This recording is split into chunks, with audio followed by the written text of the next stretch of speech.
გადმოცემის თანახმად ქრისტიანობის საქადაგებლად დედა ღვთისმშობელმა თავის წილხვედრ ქვეყანაში საქართველოში წმინდა ნინო შეარჩია. ის ახალგაზრდა ქალს ძილში გამოეცხადა და უთხრა: "წადი ჩრდილოეთ ქვეყანაში და უქადაგე მათ ჩემი ძის სახარება.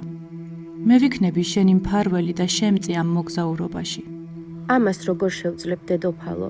უსწავლელი და სუსტი ვარ. რასაც სწავლი შემაძლებინებს ამ დიდ საქმეს. მაშინ წმინდა მარიამმა ვაზის რტოსგან შეკრული ჯვარი ჩაუდო ხელში და უთხრა: ეს იქნება შენი მცველი და ამით ძლევ ყოველგვარ წინააღმდეგობას.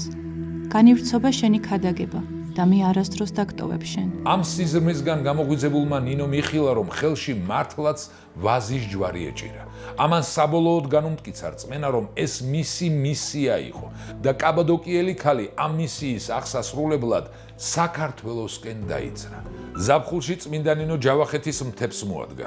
ძნელ გზაზე უხდებოდა ნინოს სიარული. ის ქართლისაკენ მიმავალ მგზავრებს შეუერთდა და ასე მიადგა ქალაქ ურბნის. ერთ დღეს უამრავი ხალხი დაიძრა სატახტო ქალაქ მცხეთისაკენ. ისინი ურბნისიდან მცხეთაში თავიანთი კერპების თაყვანსაცემად მიდიოდნენ. ნინოც ამ ხალხს გაჰყვა.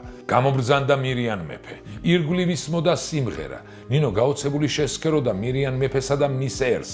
ყველაზე მეტად კი ის კერპებმა შეაძრწუნა. ნინომ ხელი ზეცისკენ აღაპყრო და ცრემლით შეევედრა უფალს. უფალო იესო ქრისტე, გამოაჩინე შენი ძლიერება, ჰქმენ სასწაული, რათა დაინახოს ამ ხალხმა, რომ შენ ხარ ერთადერთი ღმერთი და მხოლოდ შენ შემოგწირონ დიდება. როგორც კი ლოცვა დაასრულა, ამოვარდა ქარიშხალი, გაისმა ქუხილის შემზარავი ხმა. მეფე, მთავრები, ხალხი შეძრწუნებულნი გაიქცნენ თავიანთი სასახლეებისაკენ. კერპებს თავს დაატყდა საოცარი სეტყვა და სრულიად შემოსრა ისინი.